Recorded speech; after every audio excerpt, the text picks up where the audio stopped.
in Michigan at Sanctuary Spring in Rodney, Evart Spring, Evart, and or White Pine Spring in Evart. And I don't know if I'm saying that right. Well, that's Evart. okay. Yeah. Check. Yeah, I think we're rolling. Awesome. How Yeah. long have we been rolling? Just now. Okay. Yeah, Cool. we're doing it. Hello, everyone. Hello out there, internet world. It's funny to look out there and see nothing, but Yep. imagine somebody listening to this on their phone or whatever Yep. while they're doing That it. lens is the portal to the entire world. I know. That And these is mics. accessed by. The mics. That and accesses the internet. the access is the internet. Yeah. Where will this go? On YouTube? YouTube so far. I'm trying, I'm working on getting it to other, there's, you can do it on other stuff, but yeah. Cool. This is called the Detroit Industrial Podcast. It's an Industrial Detroit TV, although when I was interviewing Lauren, she was like, well, what's the podcast called? Since it's on Industrial Detroit TV. It's like, that's the TV station, but like, what's the podcast called? I'm like, no, it's called Industrial Detroit TV. She's like, nah, you need like a separate name for that. I'm like, all right, well, I'll work on that, I guess. So, Yeah, I don't know what you would want to call it. I think I'm going with that for now. Yeah. Because it's IDTV. I don't like Do you have other things on the TV, or is this the... Yeah, I have, the only one? on the YouTube channel, I have like DJ stuff and stuff from parties, Okay. that we do. And That's this cool. This is just like one more exploration of the culture stuff, Do you like film parties? Well, while COVID was going on, we were doing Twitch stream stuff. Okay. That's sweet. So- Where were you performing out of? Sometimes it'd be out of my basement in my house, and sometimes it'd be out of here, and it was a little more produced. Okay. Where it'd be like a camera and a projection screen behind me while I DJ'd stuff or whatever. That's sweet, yeah. That Twitch life, man. It was so cool to see. I mean, even though the pandemic was just devastating in so many ways, it was really cool to see people innovating and like getting stuff out there and music out there and just like still creating cultural experiences. Yeah. Even with all of that, Yeah. No, I mean, people had to adjust. I mean, and Twitch is definitely not ideal for like interaction, but it was at least something, Yeah, I'm not really familiar with Twitch as much. Well, you remember AOL Instant Messenger or AOL chat rooms? It's like that. But there's like a live stream with it? Yeah, but there's a live So stream. you can like leave messages Well, and stuff? it's a chat room, and then everybody's chatting with each other. By the way, there's a DJ playing. That sounds like a lot of fun. Yeah, actually. so you kind of get drunk at your own house. And, What does, and you know that chat. Club Quarantine? Club Quarantine? Have you heard of it? No. It's a really huge, Twitch thing or something? I don't exactly know what platform they use. People were doing. I think they use Zoom. The Zoom, actually, yes. yeah. So you have like the Zoom thing, and I used a lot of that for the kung fu stuff, But if I went to a couple of Zoom parties, and it would just be like people dressed up in their bedroom or whatever with the lights on, dancing. That's really cool, to- actually. And then you can in Zoom you can highlight different people. Oh, like really? the host can. So they Okay. would just switch from one person to another. Oh, and kinda right, yeah. showcase their environment. Yep. Yeah, I've seen actually videos on Instagram of Club Quarantine, and they would do basically a video of an entire screen, and there's just all these little boxes of people Yeah. dancing in their own personal private spaces, and it's really cool, I think. You can Yeah. add backgrounds and kind of dress as however you want. Yeah, that's pretty awesome. And then I think you have to pay, don't you? Sometimes have to pay For Zoom? to get into a Zoom party. Like if you pay, then Oh, they I send don't you the know. password. Yeah, that could. Yeah, Yeah. I'm sure people were trying to make money. I think Twitch. Yeah. You can monetize Twitch streams too. You can buy memberships and all sorts of little bits and tip people and some people really went all in on that and Yeah. actually made some money. I'm guessing. Yeah, that's So- really sweet. Yeah, become an internet DJ celebrity. I don't think it takes that. If you have a couple hundred people watching, Yeah. get a few, some money coming in every night or whatever. Yeah, definitely. I feel like there's just so many things like that now, like Instagram Live, right? Yeah, Live, Instagram Facebook Live Live. is a thing, Yeah. you know. But I feel like they don't save the videos. Oh, really? Yeah, I don't think they did. Well, let me text these guys and tell them to shut up there. We'll We've cut got a this Kung part out. Fu We'll cut this part out. Academy Upstairs, having yeah. a conversation upstairs. Hold on. Yeah, this is a cool location, though. You like it? Yeah, it's cool. This is your third location or fourth? Well,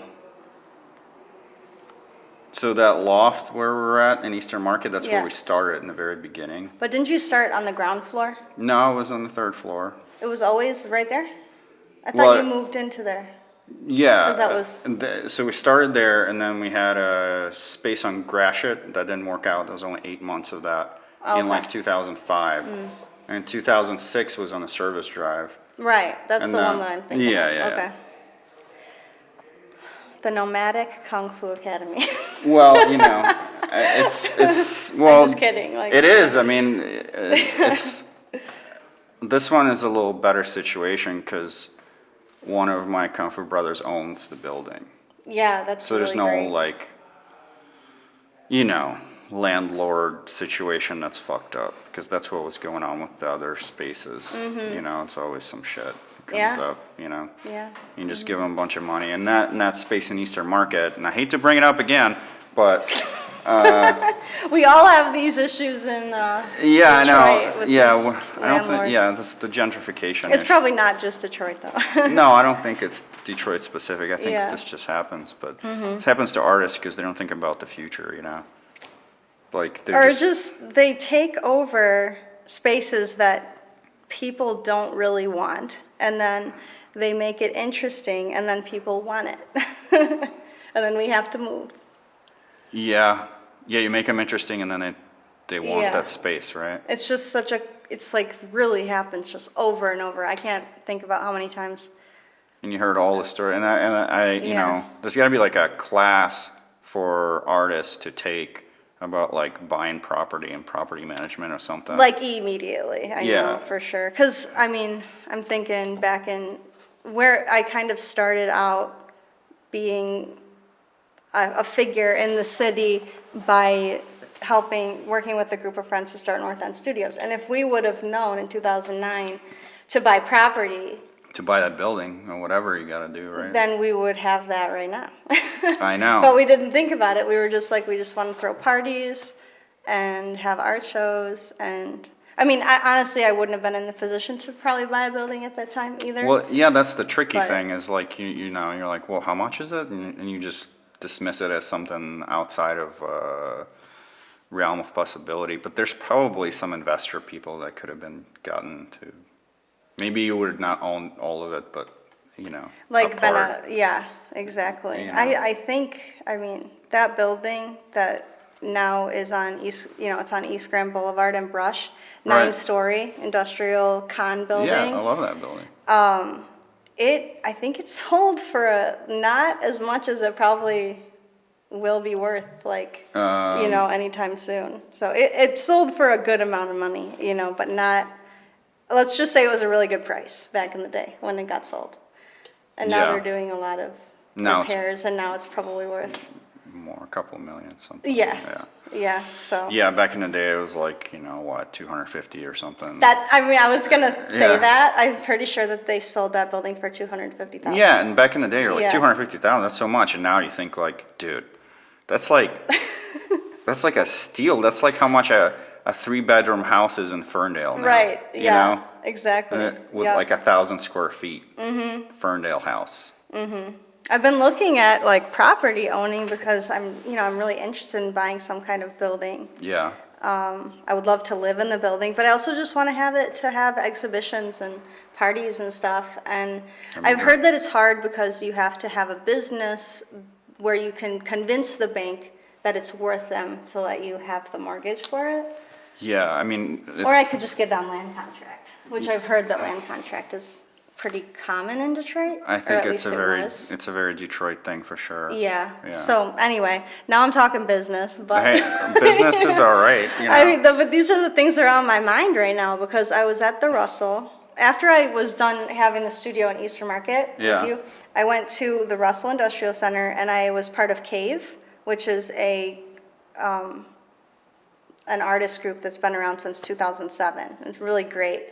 And I loved being there. It's just that the landlords, they kept wanting to raise the rent. And it Yeah. was to the point where I was like, well, the elevators are deteriorating. At some point, they're just not going to work anymore because it just costs so much money to fix them. Yeah. And it's just not worth it, you know? Like, I would rather just get out now and find a new space and hopefully save a little bit of money and eventually buy my own space. But I would like to not have to work with landlords anymore. Right. Yeah, no, it's a money pit. Or at least landlords that I can't work with or that just don't really understand what I'm wanting to do with the space or, Yeah, you know. yeah, sometimes they changed. I mean, like the Eastern Market thing was like we had Mm-hmm. one landlord and then they sold the property to another guy and he's, Yeah. you know, whatever.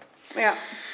But yeah, if you think about, 2009 is when you got the North End studios going. Yep. So, I mean, that's how much money did we give these people over the years, the last 10 years? It's tremendous. I mean, I think that at that time we were paying like $750 for the whole building, Yeah. which was crazy, like total, you know? Was that for the whole building? Yeah, well, technically not, but no one else was in there. We had access to the first 3 floors, Yeah, that's pretty but crazy. actually we had access to the whole building. We didn't use the other floors, but we were still kind of, we were just like sometimes checking them out because it was a completely like vacant, amazing industrial con building, So Yeah. we were definitely exploring.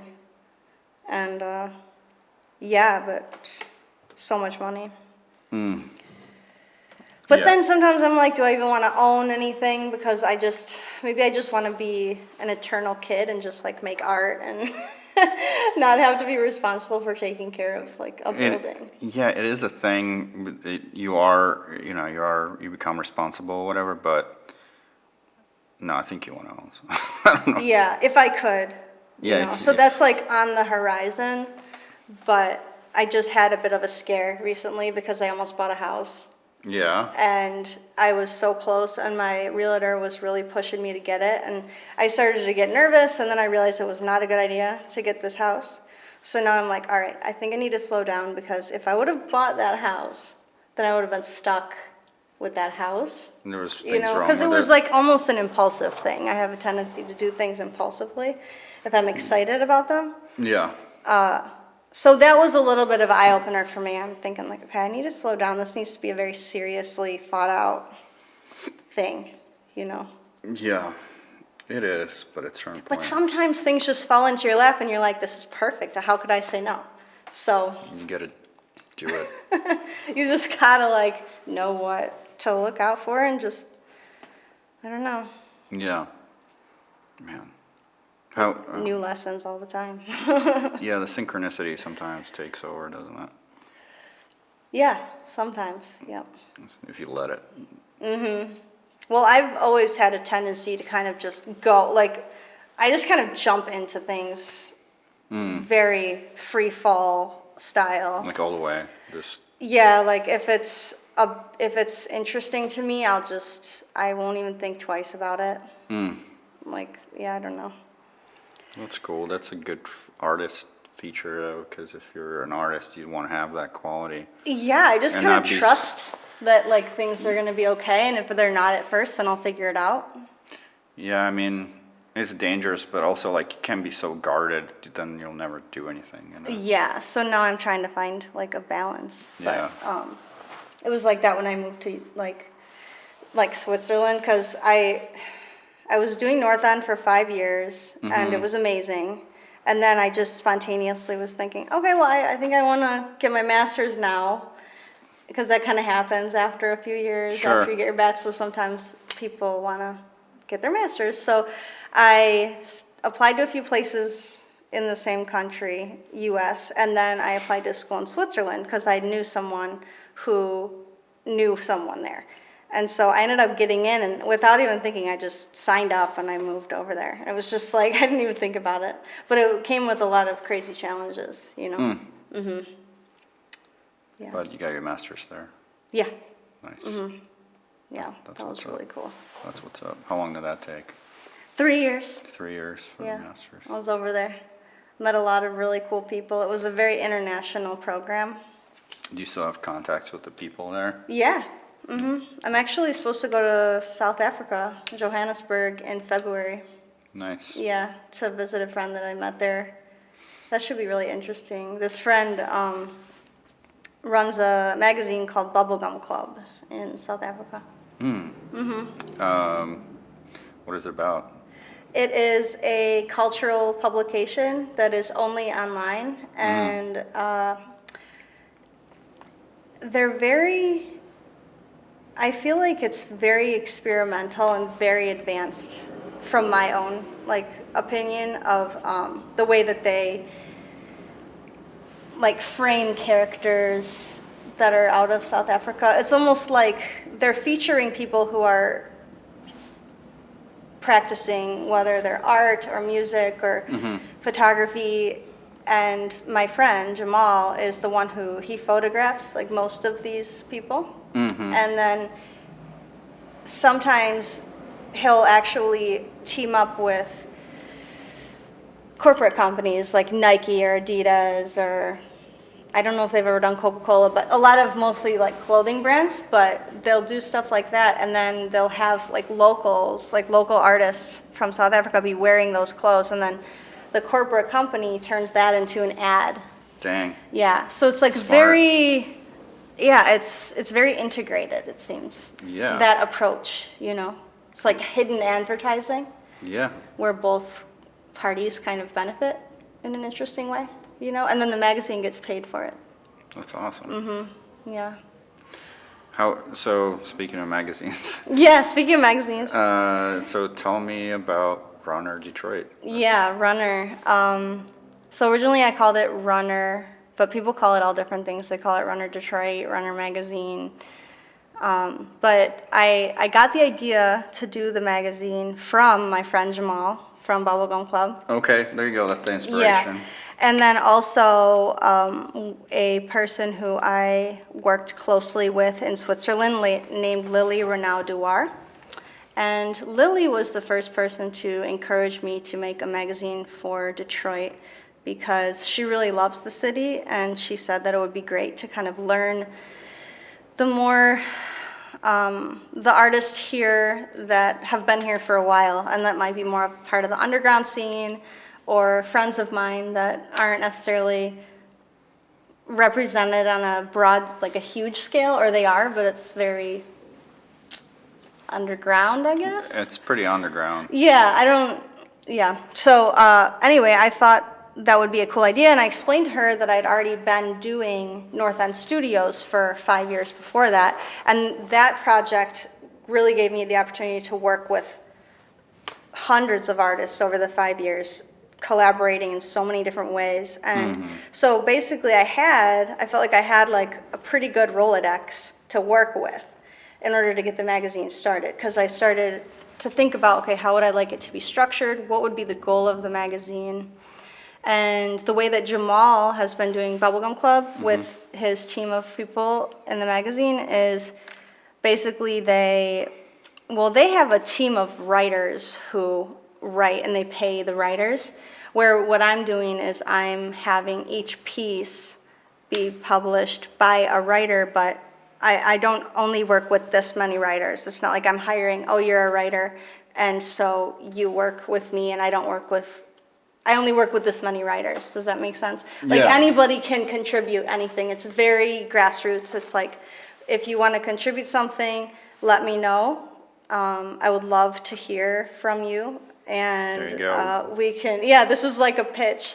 If you are interested in contributing anything, we publish works in the areas of art, music, fashion, architecture, industry, culture, activism, and thought. So there's a lot of different areas, And the reason why I created all those areas was because I have a friend in this area, and I was like, I want, how could I put this person into some kind of category? And really the categories are more for people who are looking at the magazine and they're thinking, okay, I want to know what's going on in art in Detroit, so I'm going to click on the art section. It's not really to box people in, it's just to kind of help with navigation of the text. It's an online zine, but you have a printed. Yes, I have a printed copy that I How often is that? put out. It's once a year. Once a year, okay. Yeah, it's annual. Is it the kind of the best of the stuff that's online? Nope, or it's everything. It's everything. My Yeah, goodness. All right. everything for 1 year. Wow. Yeah, I have one actually. I can go get it. Well, yeah, get it to me. Okay. Yeah, I'll just show it on the camera. that's cool. Definitely appreciate that. Yeah, so this was an interesting experience because I'm wow, kind of that is thick. Yeah. That's a year? Yeah, this is a year My God. There of we go. stuff. Yeah. That's amazing. It's 250 pages, a lot of amazing writing. You look super professional too. Yeah, well, thank you. I worked on it for 3 months straight, and I really learned a lot about graphic design, InDesign, really. What did you use what software did you use to put it together? InDesign. InDesign. Yeah.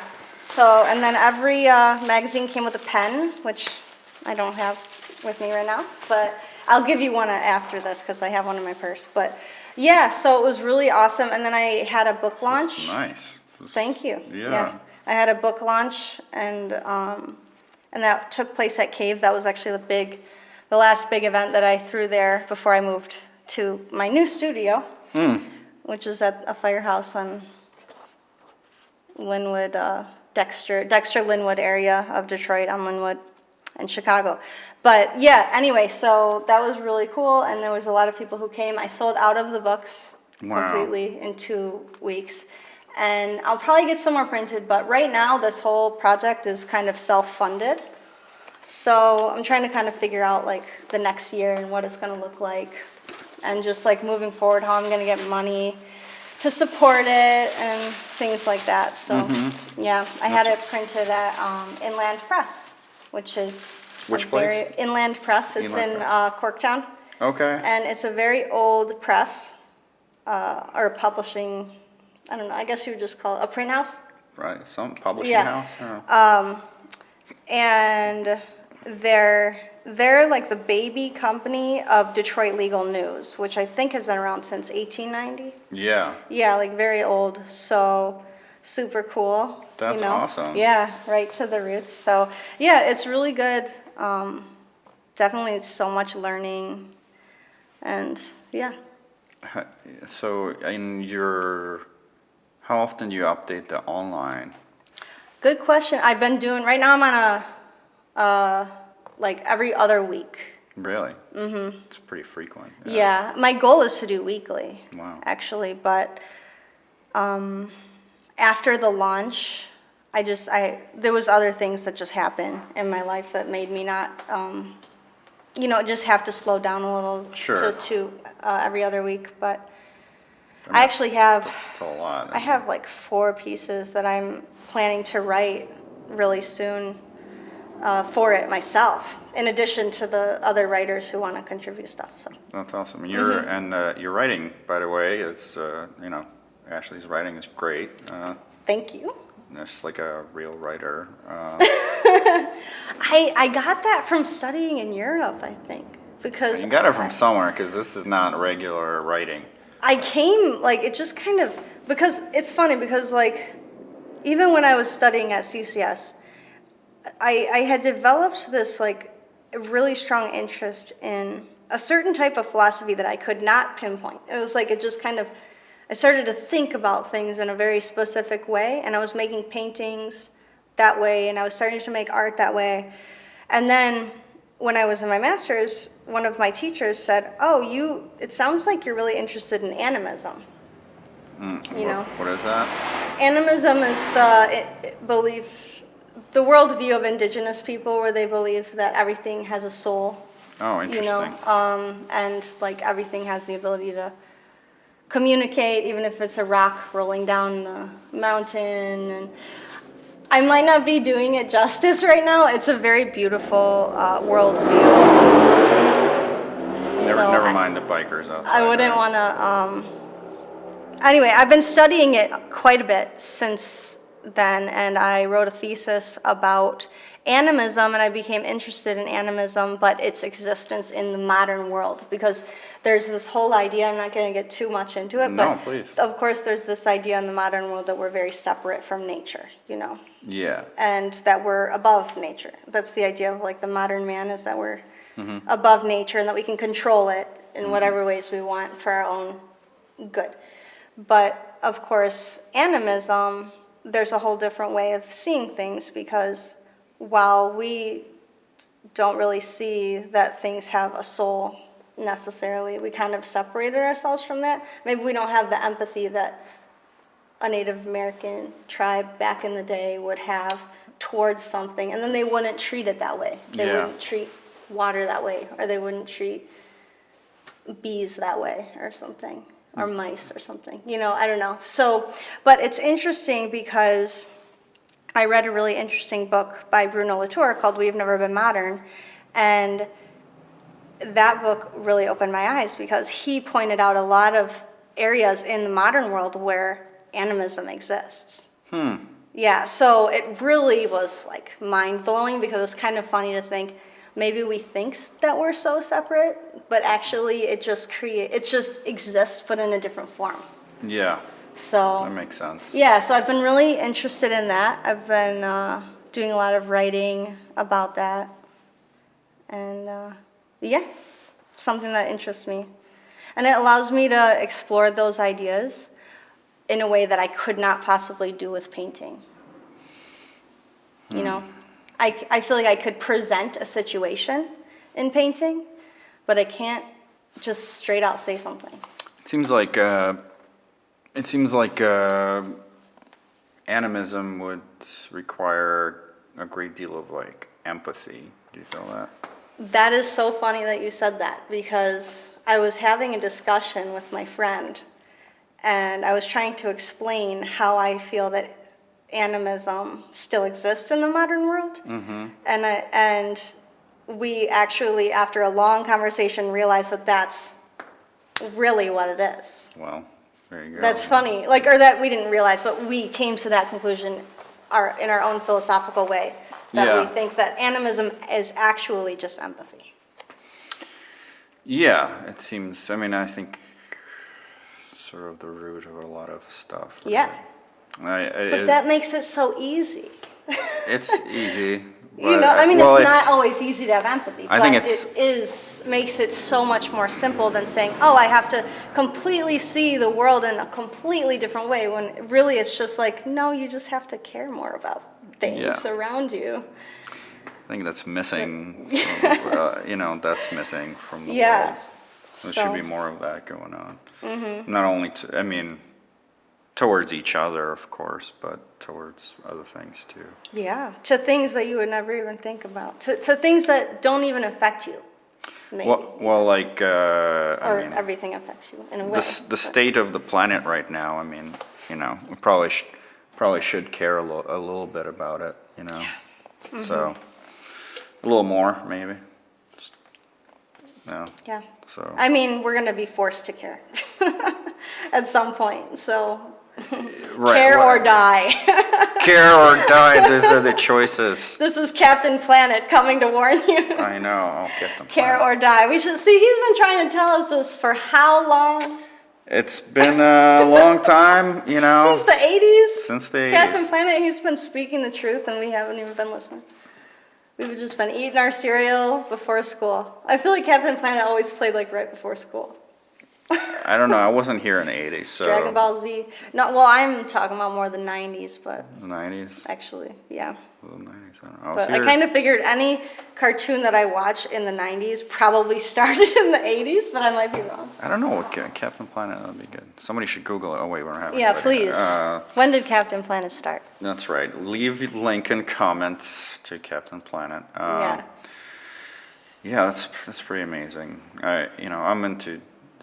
I wouldn't say I'm into animism, although it sounds like a good idea. So like, is there like a specific? Is it like a spiritual? I mean, it sounds very spiritual. Like something you meditate on, and You mean as far as like how I use it? Yeah. How do you? Yeah. Or is it just something in the back of your mind that? I think it's just something that kind of influences a lot of decisions that I make. About. Yeah. I mean, I have a lot of plants at home that I really love a lot. Plants are pretty fascinating. Their DNA Yeah. structure is way more complicated than it needs to be from. Than it needs to be. Well, then from what we think is like, oh, they're just fucking they get the light and they convert it or whatever, Mm-hmm. But actually, their DNA structure is so complex. Why is it complex? And there's all these studies now about plants where they communicate with each other and warn each other and do all this I crazy heard about thing. the warning through the root system. Yes. Yeah, it's so interesting. What's that one documentary? It's so good. The Secret Life of Plants. Oh, I haven't seen that. Or, I mean, that sounds like what Oh my what that gosh. is, I guess. And this was made, I'm pretty sure, in the 70s. Oh, was it? Yeah. Well, they always say shit like the plants respond to music and all that stuff. And then there's like, you're a goddamn hippie, and maybe there's not that, but there's something definitely like about them perceiving the environment and being aware of the environment a certain way. They have those sensors that you can put on the leaves of plants. They're really expensive, though. They're Yeah. like $200. But you put them on the leaf of a plant, when you go near it, it will like What? read what the plant is giving, like the energy that the plant, like the response that the plant has towards you or whatever What? That's going on in crazy. the environment, and it will make a sound. How does it know? All right, there's some program in there that converts it to It sound. also could just be like the thing itself that's doing that. Sure, I'm sure, yeah. But I guess you could test it out, because if you don't have it on a plant and you just go near it and it makes a sound, then it's Yeah, put it on. bogus. But if Put you, it on a piece of metal like yeah. this. But on the Secret Life of Plants, this my favorite part, and I could not believe this was happening, but it was so amazing on this documentary. There was a woman, a Japanese woman, who had taught her cactus the alphabet. And she was she was talking to this That cactus. doesn't I'm not kidding. I'm going to send you this. It's on YouTube. All right.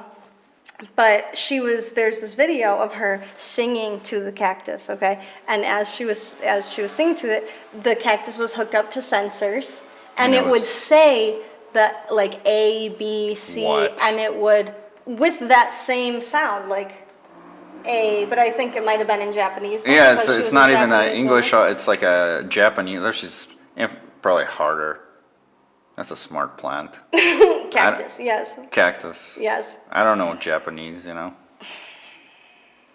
But anyway, yeah, I mean, it's so fascinating. I love this kind of stuff, really. So, and I read, so if you ask me how animism affects me, like, I also watched this documentary called The Science of the Soul. Okay. And that's really cool too. That's also on YouTube. And it goes through a lot of different areas. There's, of course, these speculations of where does the soul exist? Does it exist at all? Do you just die and then everything's like gone and that's nothing? Or do you go up somewhere and then do you come back down? Like, there's all of these questions, of course, forever. And apparently, a long time ago, maybe sometime in the 1800s, there was a doctor who experimented, I think, on like 12 different patients who were dying. He knew they were going to die.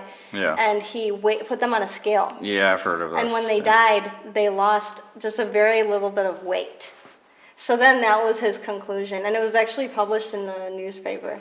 Yeah. But that was his conclusion, that So much the soul weighs. The soul weighs that much. And then, so there's like all of these cool parts about the documentary too, because There's also, they go through a few different children who say that they remember their past lives, and then they go into it, and it's very emotional for the child to like have to experience, like, you know, live pretty almost two fascinating. lives and Yeah, stuff, yeah. and it's really cool. And then the most interesting part of that documentary, well, not the most, but another very interesting part is a contemporary anesthesiologist. He thinks he knows where the soul resides. And it's a little part in the brain that actually goes completely gone when you are under anesthesia. The pineal gland or something? Or? I do not know. That's what they always I don't thirst. remember, but they go into a little bit of detail during the documentary. So anyway, those three things, like, I'm just really interested in these things, like souls and plant life, and like, you know, this, I'm just becoming such a nerd about it all. That's cool. Yeah, I mean, I've done some scholarly study of that from a religious perspective, you know. So, The soul? yeah. Oh, cool. What religion? Any specific one? Judaism and Christianity, yeah. Okay, Yeah. cool. I'm into Gnosticism, which is early Christian stuff. Yeah, and you know, Kabbalah, like there's conceptions of the soul, and kabbalistically, you know, they go into it, they explain it. Yeah. They suggest that it has 4 parts, you know. What are the 4 parts? So it's kind of like it starts out with a very animalistic soul, and then it builds until it's like a more divine, yeah. So there's like these four parts of it, and they correspond to the 4 their conceptions, like the 4 worlds or whatever. And so are they like each stage? Is that, do you have to be reincarnated to access that other stage, or no, you can access it through. It's not, you always have it. It's just you can. You are that, you know. You're like all those parts at the same time? Yeah, but to access them or to kind of be aware of it, I guess, is, you know, you do it through a couple of different ways. One way is to study the text, the religious text, and just be in touch with that. And the other way is to just be kind to people. Oh, cool. Yeah. So, and yourself. Yeah. Be kind. Yeah. Good deeds, you know, Yeah. that kind of stuff. It's pretty simple. They're like, oh man, that's it? No. But, and you know. I mean, really, I wouldn't doubt that it's really that. Yeah, and then there's, you know, the kabbalistic methods for, you know, looking at the texts, you know, like the Torah, or looking at, basically, so you take the text of the Old Testament and you manipulate it in certain ways. I'm into that because I'm like a math geek, you know, so there's ways to, basically, it's kind of like cryptography a little bit. Oh, where like interesting. you manipulate the text to get a different meaning from the same word or phrase. Nice. And then you look at the meanings and you connect that up together and you meditate on what that means, that they have the same meaning, you know, that kind of thing. Yeah. Wow, that's really cool. See, I feel like I have not gotten so much into like studying the Bible or studying religious texts like that. But it would be really interesting too. I think maybe that would be my next. It's a deep, you know. It's a deep dive. I'm it's sure. a deep dive, yeah, and it's like where, you know. Do you have a text that you prefer out of the religious texts? Well, you know, I like the Dead Sea Scrolls, all the, you know about those. That's. I don't. Maybe. So there's these lost books of the Bible they found in these caves. And there's a couple of different locations, or maybe 2 or 3 locations. And, you know, people are literally using them to, like, burn and make, like, fire out of these parchments, you know. And in the 70s, they found, like, a first group of them. And it's these lost books. In 1970s? Yeah. Yeah. And they found these text and they're like, oh, crazy, this is like some stuff that was never in the Bible, but it's written around that time. Yeah. So How did they know? well, they translated it, and they had analyzed it for. Was it the same writers? Like, how No, I mean it was a lot of those were really written about 100 years after the events of the Bible, and that's really when the Bible was written, from what I understand. It wasn't like as it was happening. It was Right. like later. Yeah. All the the New Testament stuff, right? So these are like these lost, and they really get into some weird stuff, weirder, interesting stuff. So I mean, there had to have been a reason why they had them separate. they had them separate. It was basically the premise of it is of a lot of it is just like Jesus is he was a prophet, but he was not from the God that created this world, but from his mother, this feminine entity named Sophia, right? And he came down, and that was his, so there's this like that thing, and that to access it, they're like, well, you don't need a church, you can just do it anywhere. That's cool. It is cool, but the church didn't like that at all. Right. Wait, this is Jesus? Yeah, well, to access God, you don't need, anything. You can just do it anywhere. Yeah, and Jesus said that. Well, Jesus says it indirectly in not, in those books especially, it gets into that, and then. Do you think that the church hid those scrolls? I think that the church persecuted those early Christians because they wanted to control the population, Yeah. Wow. I think there was, basically like a conspiracy against the early Christians would just break away Jewish sect, that believed in this one prophet. The Jews don't believe in Jesus. They still think he's coming. They still think he's coming? Somebody, But so do the Catholics. Well, he's coming back, is what they're Oh, saying. okay. Yeah. Oh, okay. They don't so even he's believe never it. came. Yeah, they don't Okay. even believe in that whole thing. got They're you. like, yeah, that was cool, but that wasn't for real, That was just some that guy was some pretending guy. like he was Jesus. Well, Or pretending like he was the Son of God. well, they didn't believe him. They persecuted him, right? And then Right. the Romans killed him or whatever the hell. Yeah. But yeah, no, it's a But that myth of the Messiah is in the text, So at some point, either it happened or it's going to happen or whatever. If you believe, it's funny because it's like, that happened, whatever, 2,000 years ago. Mm-hmm. That's a long 2021 years. 21. Actually. I think it's actually, the calendar thing is questionable too, because that changed a few times. Yeah. Dude, until 1800, until really the trains is what made it come together. The trains. Yeah, because people had to fucking know when the train is coming. And that's when clocks That's the clock started thing. being used, right? Well, actually, they were used more on the churches for a minute. I weren't think- they? Or on because my friend actually just did a text about clocks. Yeah, And she said, I'm pretty sure they started on religious buildings probably. or on palaces, like really important Sure. buildings. And then they started to be used for like movement, like Yeah, the trains, but that came later. they would have them on these buildings, but you go from one city to another and it wouldn't be the same time. Okay. So Or that makes even the sense. same day or the same month, They'd be like, it's like, is it the Because who's moving the clock hands? I guess that's a good question. Yeah, and who, they had these The records. batteries? No, it was like this, mechanical thing. Yeah. And so it was, it was some genius stuff, but how accurate, Yeah. it's not like, So before batteries.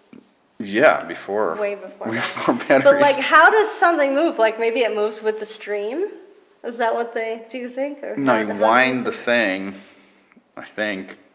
Like every hour? No, I think you just wind, I don't know how those big clocks move, but you have to Yeah. wind them, and Okay. then the gears turn, and the things move, Wow.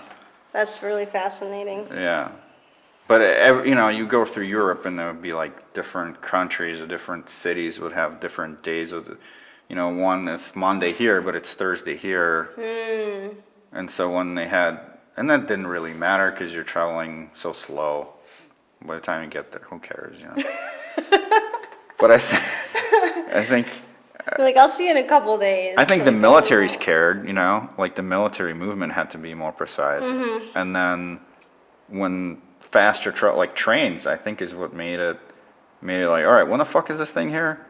Yeah, like I'm 10 not a.m.? gonna wait any longer. You know, Right. that kind of thing. It's not like 10 a.m. here and it's noon there, so it's like, let's get this together now. It's you like know? the Detroit buses.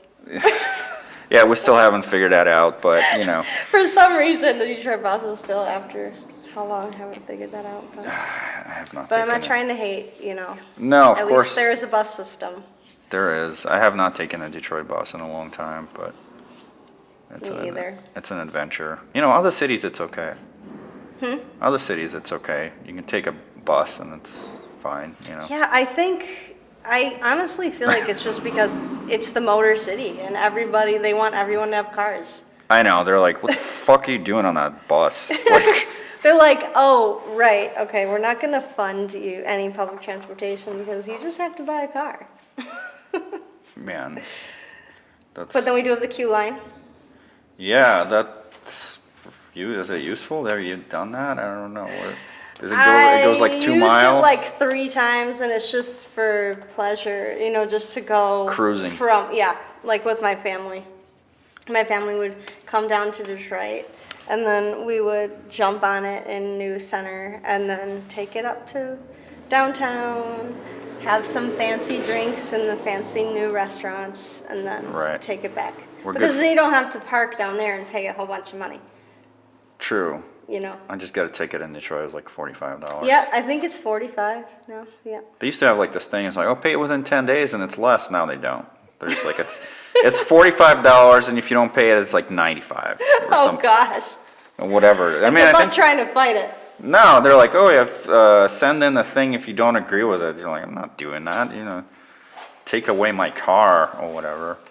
Jeez. Yeah. Next time they tow it away because they're like, hey, this guy's got a parking ticket. I on think his if record." you have like 5 or 6, they'll put a boot on it.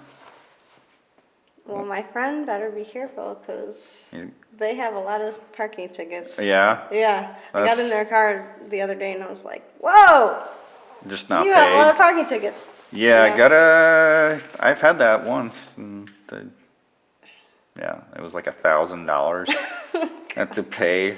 My car was not worth $1,000 at the time, you know. They're like, I'll just give you my car. Can this happen? Yeah, it's like you can Can I just keep trade the in, car. or- Oh my god. No, what you do is you just let the boot go on, and then you just be like, okay, Just now it's let your it problem. go. Now Well, you they can charge move it. you more if they have to like tow Tow it it. somewhere, and then they 'Cause it charge. goes in your license plate. Yeah, they just charge you again and again. Because you have to take your license plate off, and you have to somehow get everything from your car, if that was to... Yeah, I don't know. It's a mess. They get the boot on it, and then you have to pay it to get them.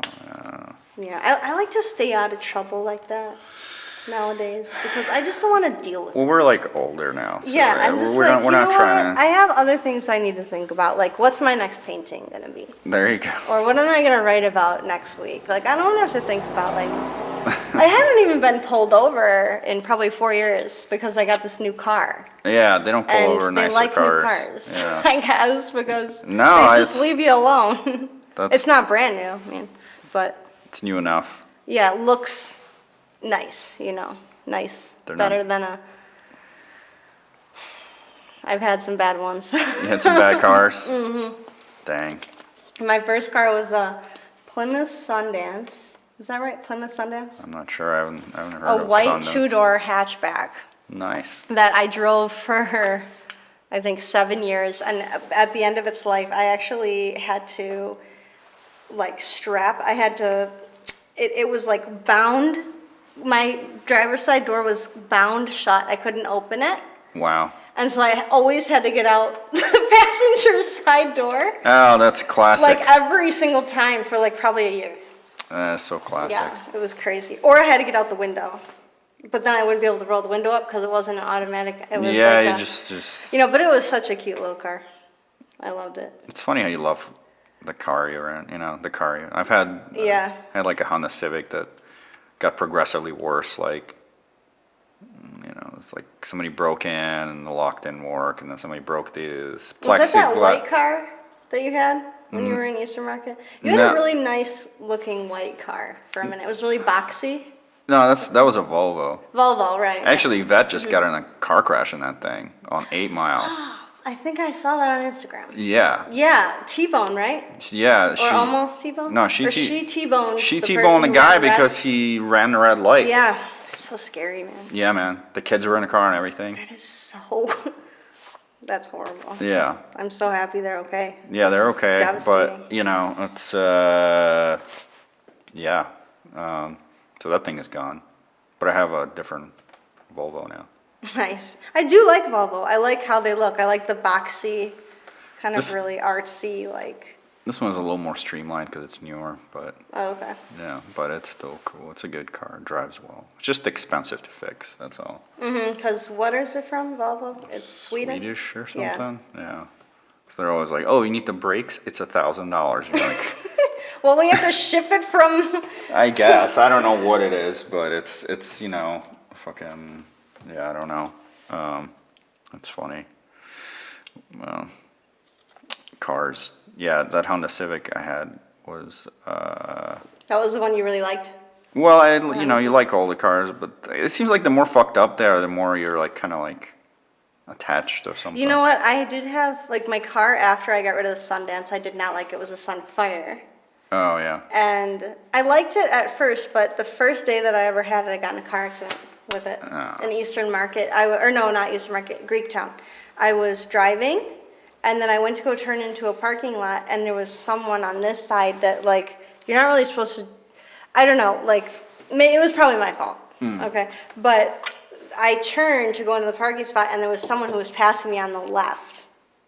But in, like, a small street, and he was going really fast, so he totally messed up my car, and I was really, really sad. And I had to continue to drive that car, and I didn't like it because it had like a dent in it, and I wanted to have like a nice looking car finally, but it just... Yeah, I got, in that Honda, I got sideswiped on 696, and the guy kept going,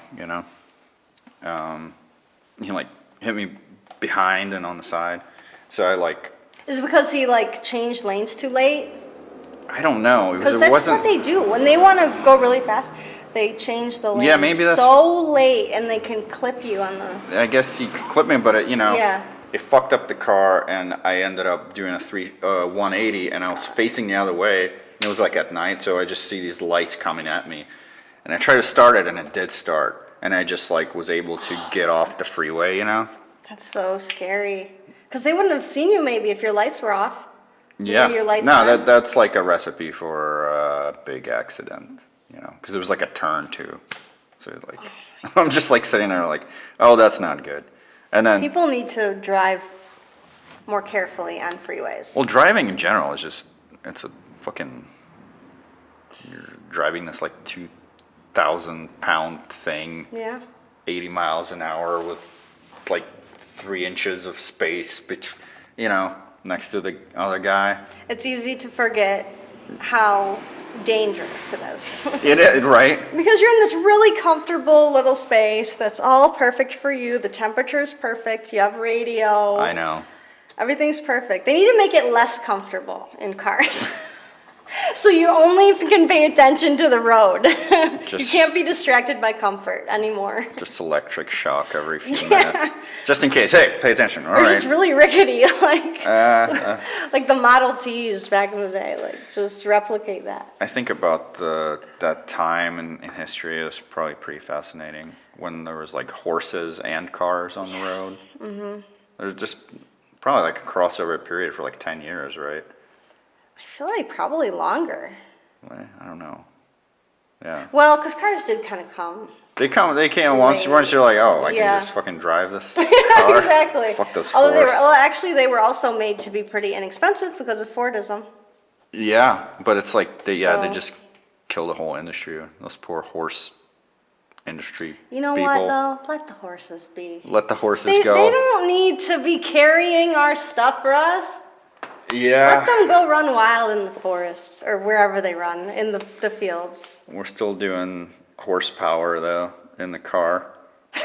You know, this one is We're using the term. Yeah, it's like this one is 450 horsepower. So that means that my car is like as strong as 450 horses. It can go. It's as fast as I get. I don't know.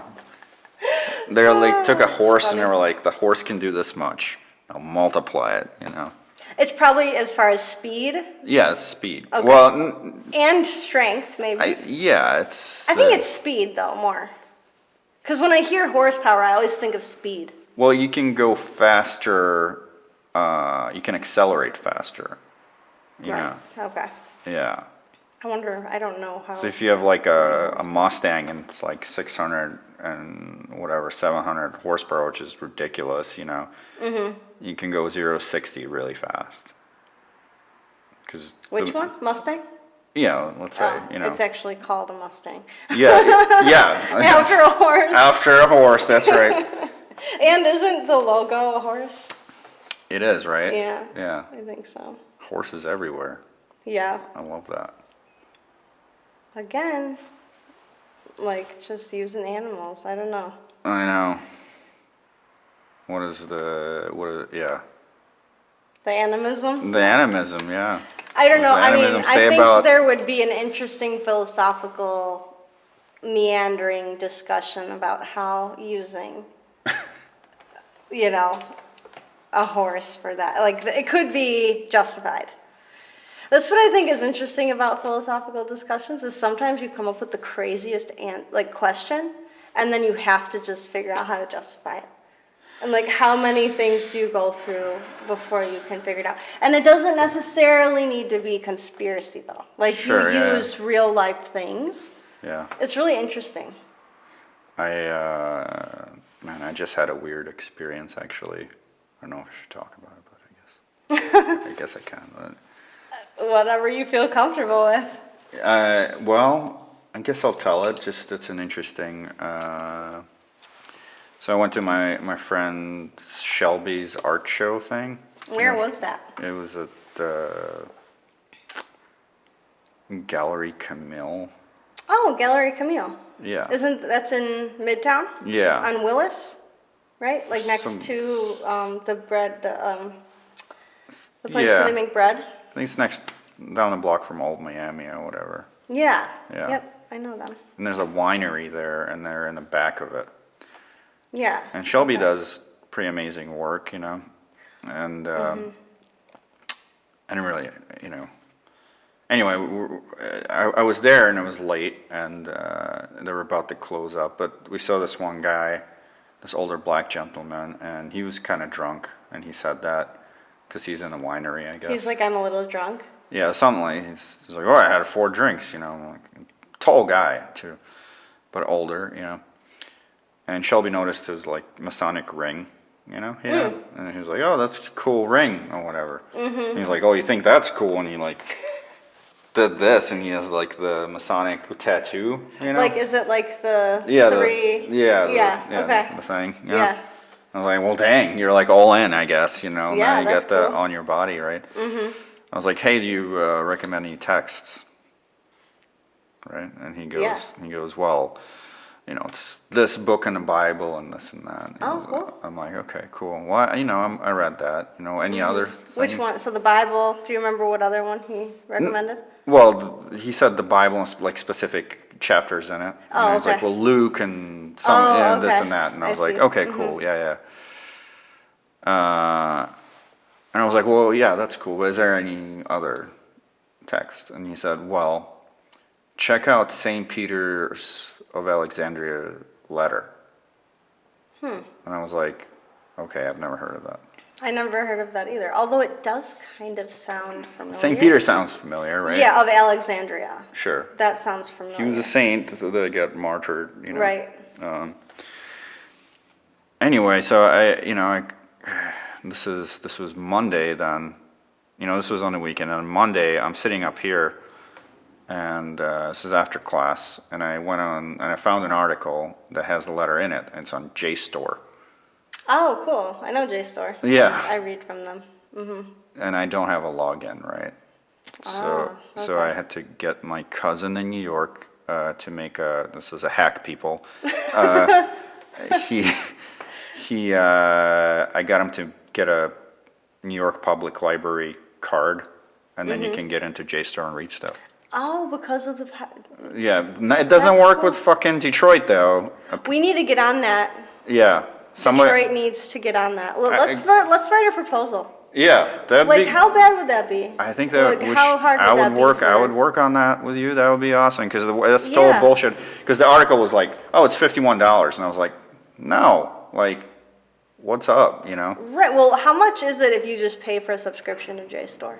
$20 a month or like $40 a month or something like that. It's not nothing. So if you got a subscription, you would still have to pay like a little bit for that text?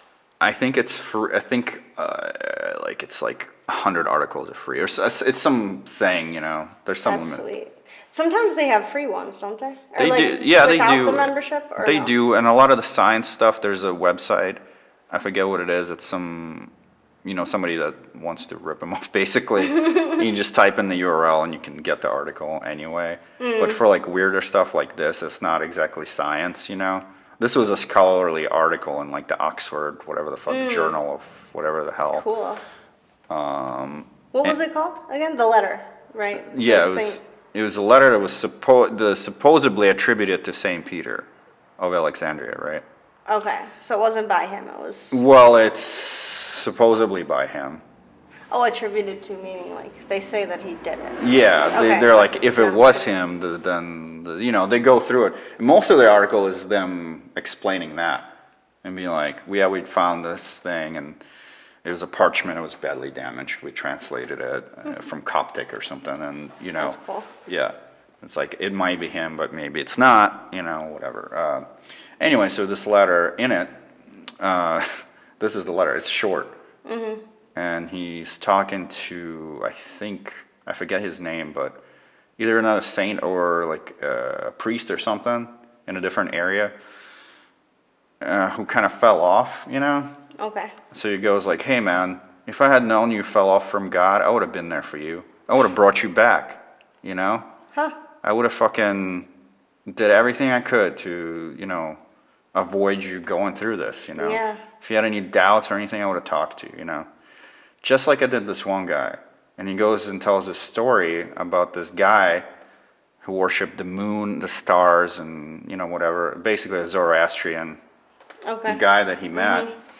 He's like, I met this guy, and he told me he worshipped the moon and the stars and the sun and whatever. And I wept. And then he started weeping. And then I converted him to Christianity. Okay. And I read that sitting up there, and I was like, man, that's a weird way to convert somebody. By crying? By crying. I feel like expressing extreme disappointment or maybe just worry. I think that a lot of... I mean, he said weeping. Just weeping. Can you imagine that? You know? Oh, yeah. Somebody, you tell somebody you're into animism, and they just start weeping. And you're like, why are you weeping? I was like, it's because you're not on the right path. Let me just tell you, you know. I don't know if I would convert. Just No, I don't know. because Well, someone- you know. Yeah, would you? I mean, I I guess don't it know. depends. I don't know if I It depends on would- where you're at in your life. Maybe you're ready to. You're almost there, and you're just waiting for the right person to do something that makes you wanna. There was a confluence of whatever happened, right? Whatever, and he was a saint, I suppose, you know. So maybe he had some way with words there or whatever, you know. But anyway, so I read that, and I'm sitting there, and then, you know, this is 10:45 at night. I had the door open, you know, the light on. This lady comes in, like a younger lady. I'm not going to say her name, but she says, hey, I always wanted to take martial arts. And I was like, oh, cool. You know, come in, sit down. I'll take your information. We'll set you up for an introductory lesson, you know. You know, she sits down, and I look away, and I look at my phone. And I look back, and she's weeping. This is for real. For real. Was this the same day that you read it? Like the same 20 minutes. It's like thinking about it sends That's chills. like gives you Yeah. goosebumps. Yeah. Oh my gosh. And not just like, oh, a single tear, like tears, like. And I was How like, did you respond? I said, hey, what's wrong? Why are you weeping? And she said, I've had a rough day. And I was driving, and I saw the light, I saw the sign. Yeah. And it's just something I really needed to see, and I came in. And I was like, okay, do you want a water? I said, and I gave her a water. Wow. And I took her information, and she left or whatever. But and honestly, I didn't even connect the two until the next morning. I did not. And I was like, and then the next morning. That's interesting that you didn't connect. I didn't connect. I was so taken back by it, by her weep. That's not normally, it doesn't happen. You don't see people weep like that. But I guess, like, did you think a lot about the weeping in the story at all? Well, I just thought it was odd. So it was kind of like, you're like, okay, that's weird. And now then, I'm going to talk to this person. Yeah, now I'm talking to this okay. lady, Huh. And then. But that's so interesting when those kinds of things. That's what I was saying overlap. about the synchronicity thing. Yeah. And it's not So the same thing, but it's just, how odd, And the next day, I was like, did that actually happen in a space of 20 minutes? And it did. That was like the sequence of events, Yeah. I read it. Took me a while to get into JSTOR. I tried a couple of things. I don't have my Wayne State login anymore or whatever. Oh, man. And then... Yeah, we got to figure out how to get JSTOR accessible to Detroiters. But, wow, that's so interesting. I really love stories like that. I feel like it's those stories that really make a good writer. If you can, pay attention to those things. And the synchronicity. I think that writing is such an amazing craft. Yeah. I've fallen completely in love with it. I mean, I feel like I can explore the like that story. Like maybe I would start a text with just that story, and then I would do something where I would talk about synchronicity and how it makes life feel magical or something, I mean, use that story. It did kind of shift something in me. It was weird. Yeah. Because then you start to think, okay, is there something higher up that's like moving things around, right in those right moments where to show you that there's something more divine that has more control? I don't know if it's like a control thing even. It's just like access to that thought, and then talk about... Right, but I mean has control to put that together, like put that combination, not like control you, but have control enough to put that combination together for you to have that thought. Yeah. Or was it even spontaneous, or is like, because, I was supposed to be in Texas that weekend, but I didn't go. Because my son got sick. I wouldn't have been here had I chosen to get on that plane. I almost did too. I had the plane ticket and everything. But something held me back too. And I'm not saying it was this, but... But maybe, who knows, like maybe the fact that you helped her get this class...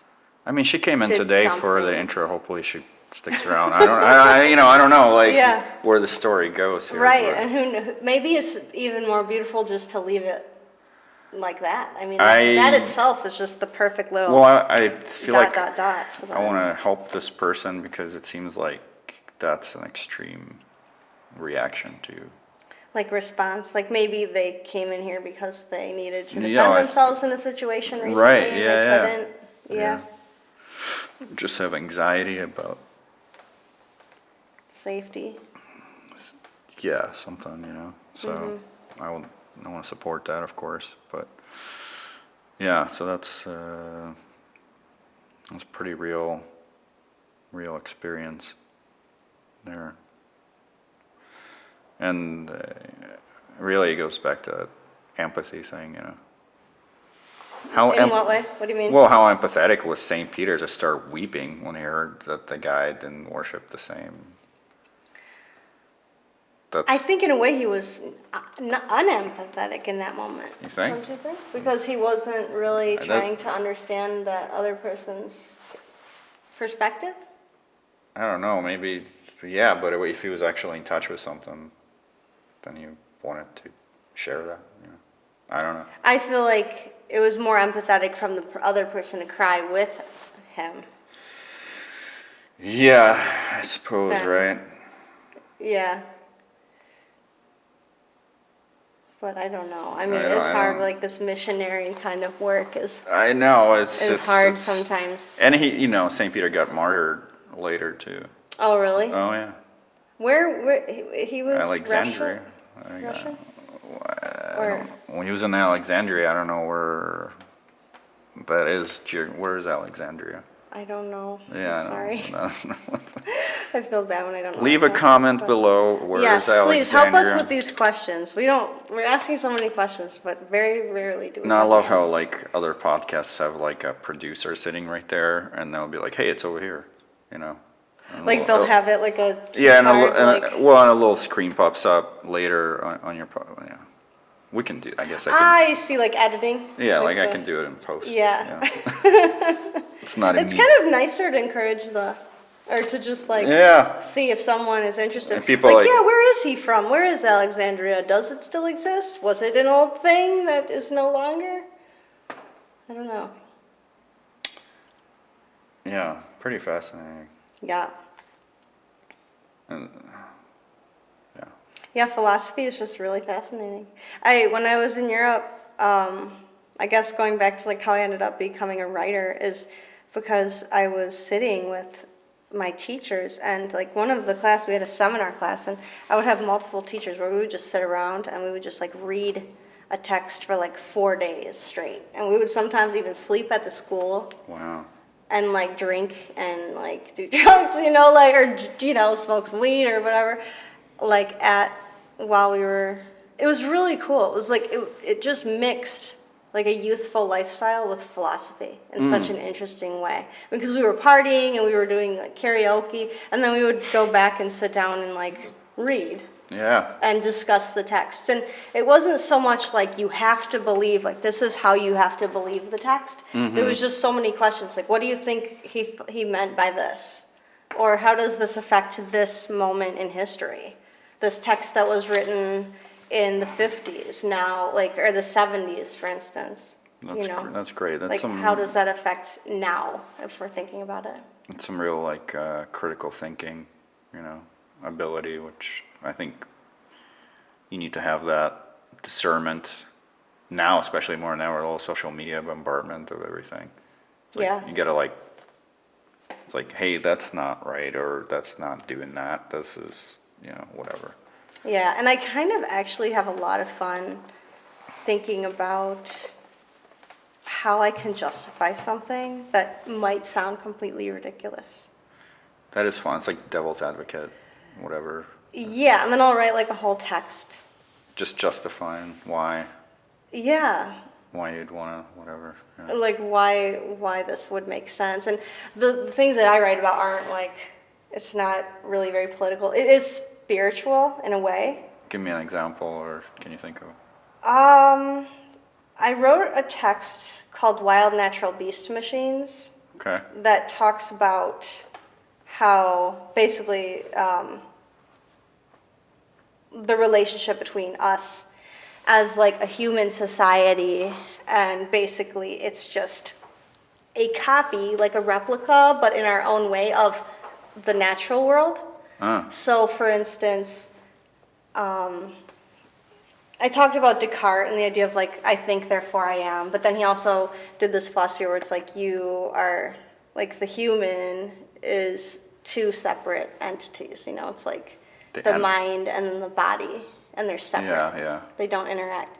And so that way of thinking really messed with the approach to mental health and, things like that, which now we're starting to come back to and realize that the mind and body are actually they're connected, important to each other. Yeah, definitely. And stuff. But anyway, so basically I was interested in talking about, originally my idea for the text was to talk about how the human world, the human society, actually is kind of just a replica of the natural world. Like our roads replicate root systems, things like that. Or Yeah. like for instance, I mean, I started to get, it was meant to kind of be comical. Like the different versions of flowers, for instance, like the orchid. Yeah. Like there's one orchid, and then over time it like created so many different kinds of orchids. Or there's certain kinds of flowers where there's only one, basically the oldest ancestor, and then they all kind of go from there. Also, how the idea of the evolution of the whale is really Evolution of the whale? yeah, Well, I don't know is anything really about that. interesting. Wow. It like came from a land animal. Really? Yeah. So What? in the text I have, actually, I can show it. I can see if I can find it in here. I'll try to find it while I'm talking. But like I was comparing the difference, like the evolution of the whale to the evolution of the Pepsi can. Oh. And like things like that. And That's- like, that's we pretty cool. think we're so, we're so much more advanced, but nature is really the one, Yeah, they already So- had that going on.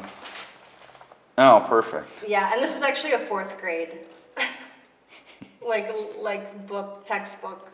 That's awesome. Yeah, I don't know if you can see that or anything, but this We'll is try the to- text Wild Natural Beast Machine. So you can see it online, but I really got into that and started to think like, what does it mean to be human in the modern world? Because I feel like there's so many moments where like we do lose our temper or we go crazy, or we have like crazy sexual experiences or angry experiences, or we almost become an animal. Like we can't control We try to, ourselves. Yeah, but it's- Like when you just fully let yourself go. How often do you really allow yourself to do that? Maybe at a club, or It's a good club. yeah, exactly. It's got to That's be what the I right mean. club. It's yeah. like it's so rare that you allow yourself to do that, but that is in us. We're not necessarily robots, but in a way, it's almost like the way that we are in our society is like bees or something. Like we're just work all the time until we die. You know. So anyway, I started to get really into that kind of stuff. So to me, that's interesting because it's philosophical, but it's not like if someone believed this, that it would cause like a crazy political movement or something. Like I don't really have that much interest in that. I have interest in exploring like weird ideas and triggering people's imaginations and maybe making them laugh a little bit, or I don't think know. there's definitely some comedic thing going on there. Do you know comedian Tim Dillon? You know that guy? No. Yeah. But I did watch an amazing special by Tig Notaro. Yeah, is it good? So good. It's on HBO Max. So good. Is this a recent thing? Mm-hmm. Okay. Yeah, there's a bunch of them. I watched it literally last night, so it's still going to be on there. So if you have HBO Max, you should definitely check it out. I do have She's it. so funny. I gotta check it She's out. so dry. That's Oh my what I God. remember from her last one. I wasn't a huge fan of that, but I mean, she was good, but I just, I gotta check this new one out. Yeah, I mean, there's definitely like comedy has people, it's like either you like it or you don't like it, or like there's tastes, Yeah, I like a bunch of subversive comics, but I don't know. Dave Attell, classic. Yeah, for sure. Yeah. Amy Schumer. Schumer is good. Yeah. There's a bunch of new guys coming out of New York. They're pretty funny. Mark Normand and Joe List. I don't know these guys, but yeah. I'm not a huge comedy connoisseur. Yeah, unfortunately. I just like it as I don't know, I like watching it. I needed a laugh for sure yesterday, so it helped me a lot to watch some comedy. That's good. Yeah. Yeah, there's some good shows coming up in Detroit, I think. Where do you see it? Planet Ant? Usually like Mark Ridley's in Royal Oak. Oh yeah. Yeah, Okay. it's a smaller room, and I mean, it's not like small, but it's smaller, Yeah. It's maybe like a couple hundred people, if that. Oh, that's still a good amount of people. Yeah, but it's not fucking Fox Theater, like Bill Burr's playing Right. it, and he's playing Fox Theater, so Wow. that's a huge I couldn't fucking. imagine like just being able to be on stage and like making all those people laugh. Yeah, it's probably When you want them to laugh at you. it's got to be a rush, and why I got into comedy is because I do this music stuff or whatever, and I have a bunch of fucking gear with me, I got a drum machine here, I got a sampler here. Yeah. My vocals are all processed if I'm doing that, These motherfuckers don't have none of that. Yeah, they just have the mic, and a lot of times they don't even have to supply the mic. No, they don't supply the mic. The only thing they have is a pen and paper. Yeah, or however they write it, but it's in their Yeah. head. They get in there and they just talk. And Yeah. it's And they amazing. have their water bottle that they drink. Yeah, the water Yeah, bottle. they always got the water bottle. Well, you gotta, it's fucking an hour usually, right? And they're talking a lot for sure and walking back and forth on that hot stage. With the lights on. Mm-hmm. It's gotta be a rush, But though. it definitely, But it's some people it just comes natural. Yeah, but I think there's some writing. Oh, It's the absolutely. writing. I mean, you can fine tune it, but Like Attell, Yeah. come on. That's some crazy writing, joke writing. yeah. Yeah, I don't know if you remember. But it comes natural that he can write that and he can act it. Yeah. I mean, I'm not Yeah. saying that he doesn't work on it. He definitely works on it, but No, you're right. Some people are meant to do it. not anybody could just do that, No. No. Some people are born to do that, Yeah. and they're so good. It's just amazing to see it. I like seeing the the YouTube and Netflix or whatever, or HBO, whatever you see it. But then when you see it live and it's that good, you're like, God damn, what the You're fuck? like, you're a force to be reckoned with. Yeah, like it's Yeah. amazing. It's like, they do like a little thing and then they do a little crowd work or whatever, and it just when you watch it on screen, it's like, you just go, oh, okay, whatever. But when you see it live, you're like, that just happened? That was amazing. Like, It's like you're in like a tornado and now you come out and you're like, whoa, what was that? yeah, Yeah. the fucking force of nature. That. But yeah, it's just fascinating what you can do with just a voice and the meaning and the, George Carlin, man. yeah, brilliant. Yeah. Pryor, Yeah. I think Pryor's the one that kind of started that like 1 hour comedy thing. Oh, the specials? Yeah, I think That's so. cool. I don't know. Yeah. It seems like he like changed the game with some things, That's cool. Yeah. Those couple of his things are great. Live at the Sunset Strip, whatever that one was. Yeah. And then, it's an interesting thing now. Like the last free speech, I guess, the comedy scene. The last free speech? I think What so. is that? What? Well, because yeah. if it's comedy, Actually- it's hard to say that it's not correct or whatever. But even then, Well, there people is get in trouble some, left and right, Like yeah. Dave Chappelle's been a bit, I Yeah. don't know. But not just Dave Chappelle. I mean, there's a lot of people. But actually, I actually saw a recent thing of his. It might have been on Netflix or HBO Max or something. It's on Netflix, probably. Yeah. Yeah, what was it called? Do you remember? Sticks and Stones? Yeah, he has a Yeah. bunch. He put out like one after the other when he came back. Right. I think it's called Sticks and Stones, though. Because I remember being like, okay, that's cool. I Did you like that. it? Yeah, it was really funny. Really, really hilarious. I mean, he definitely talked about things that I was like, oh, you might get canceled. Yeah. Yeah, he talks about like transgender people, and then people are like, whoa.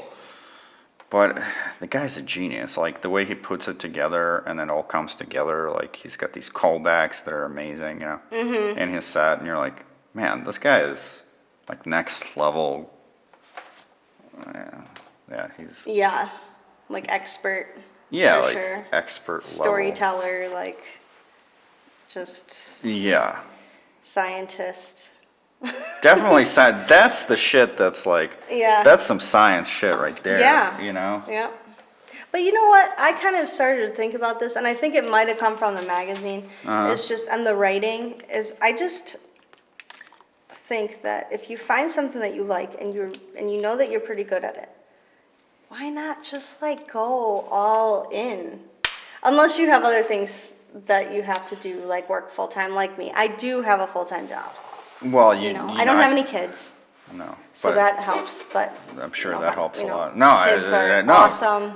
I love kids, Well, they suck up time too. I mean, but it's like, I love my kids, why but not just go all out? You know, like Just no be a writer. fear. Like why would I need to be afraid? I think Of course, consciousness is good, to be conscious of the conversations and what's going on. The canceling listen, things that are happening. if anybody was gonna go all in and just be full-time writer, I think you could do it. I don't know. I mean, I don't imagine that it would be full time, but I imagine that I'll just produce whatever I want and like to a standard that I approve of. I don't know if it's good to other people, but what I like. And then maybe I won't be recognized until after I'm gone, but like whatever. I just want to go, and make it the best that I think I can do. I hate that. I hate that not recognized until you're gone thing, though, because like Philip K. Dick and stuff, and fucking wrote like I don't know, like 30 novels, and he got paid in the end a little bit, but he would live like fucking cheap, poor, Yeah. most of his life, Yeah, I mean, It's crazy. A lot of people, I mean. but also, But I think sometimes in order to make money, you got to compromise. And sometimes I just don't want to compromise. now you'd rather have the job and not compromise. Exactly, because I love what I do I have that for my job. So have that vision. No, it's Yeah. interesting because it's like there's two sides to that, right? I think about it a lot, like for example, my friend Justin, he ran this record label called Low Res Records. Low Res Records, check him out. Woo! Laura? Laura? Low Res. Oh, Low Res Records. Low Res Okay. Records, yeah.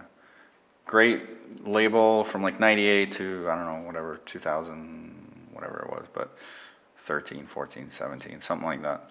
Anyway, but he never they had like a very specific vision of what it is. He always had a job, like a different job. Mm-hmm. So he didn't give a fuck about like selling the record, Right. It would always just be like, I know exactly what I want, and that kind of thing. Put out what he wanted, kind of thing. It's a gamble. It's a gamble. It's like either you're going to be recognized, like Ray Kawakubo, and Comme des Garçons, who like really experimented and didn't know if they were going to be as famous and as they were, but experimented to the point where they shot up, and now they're like top, in the top tier of design. Yeah. Or still produce the same work but never be appreciated, but the work is still there. The work is still. I mean, of course, you can do better work if you have money, too. So there's always that. Well, thing. it's interesting. When you stick to your vision, I feel like you do get that cult following. Yes. You get exactly. the people that are really into that work. And then you can really go deep. And then when you find it, like I'm sorry if I interrupted you. No, go ahead. But like there's been, I remember when I was younger and my friend group was listening to Red Hot Chili Peppers a lot. Okay. And Red Hot Chili Peppers was really good, actually. I listened to them the other day. But then we started to listen to John Frusciante, his independent stuff. Okay. After he left the Red Hot Chili Peppers and went independent, released 2 albums, Smile from the Streets You Hold and Neandra Days. I'm not familiar with it that way. And usually just a t-shirt. Yeah. And that stuff was so raw and so mind-bending that it completely changed my understanding of how you can think and how you can produce. Wow. That's And then I high found praise. out that he was, like on heroin and stuff. So that was... Sometimes that helps, I suppose. It's... Just don't make it a habit, huh? But that's not a central, point to the whole thing. But it was just what kind of beauty came from that level of rawness and that level of experimentation. was just so. Yeah, I mean, some of the best people have been on heroin. It's funny, there's some statistic like where right now in the United States, like there's like 150 or 170 million people on opioids. Well, isn't there also the problem with the industry, the pharmaceutical Oh yeah, no, industry? that's So that's kind of how they came to be on it, or are you saying that it went through? no, I don't know. I think on prescription and and maybe off of it, but that's the tally, which is Yeah. insane because it's like half the country is on fucking opiates. Yeah, and actually growing up, I mean, I grew up in a suburban town on the east side, and to be honest, like, there was boating and there was drinking. Yeah. And there was drug use, like, that's what we did. Like, I don't know. But anyway, and we Yeah. also made art, and we had a good time, and we're friends, and it was a wholesome experience, but definitely experimental. But John Frusciante opened up our eyes, because once we were really interested in John Frusciante, we became totally obsessed with his music, and then we would listen to interviews of John Frusciante, and he would say that he was influenced by Captain Beefheart. Do you know Yeah, Captain Beefheart? yes, so of course. So then we started listening to Captain Beefheart. Well, that gets weird there, yeah. And then that just, I mean, from there you're just like in the underground. Like you're swimming in like Experimental these experimental artists, and frequencies, then yeah. it's like suddenly you're really in this. It feels just so real, you know. Yeah. To me, I don't know. Using the word real is a very silly word to use because everything's real, but Is it though? No. it's like pre or post capitalist. I don't know what it is, but I know that Captain Beefheart didn't make a lot of money on his music. No. I think that's why he went to painting later, because he was making more money. Oh, I didn't know. Okay, Yeah, apparently he gave up I didn't know he music went to to make painting. paintings. Interesting. Yeah, and he was a sculptor too. He was kind of did everything, but he didn't make music to make money. And so that's why he could totally, he had no compromises. And what he did with that freedom was really amazing. So that's the final to that point.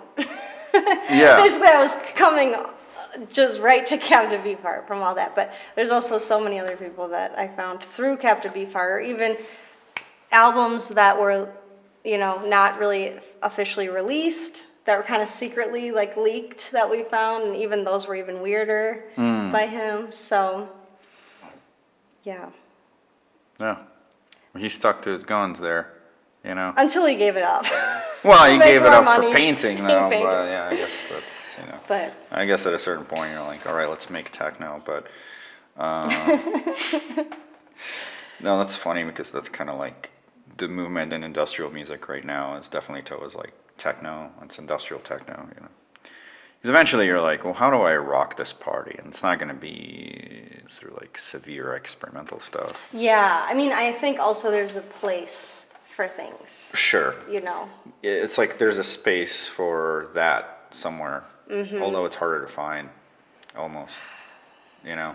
That's why I keep saying I want to get a building, because I want to have space for Yeah. this kind of stuff, you Yeah. know. I want to have space to like have fun in a way that people want to try things out, you know. Right. No, it's hard. I mean, basically, like, you know, with music stuff, it's like, okay, well, like me and Chris have been doing this project, you know, That's cool.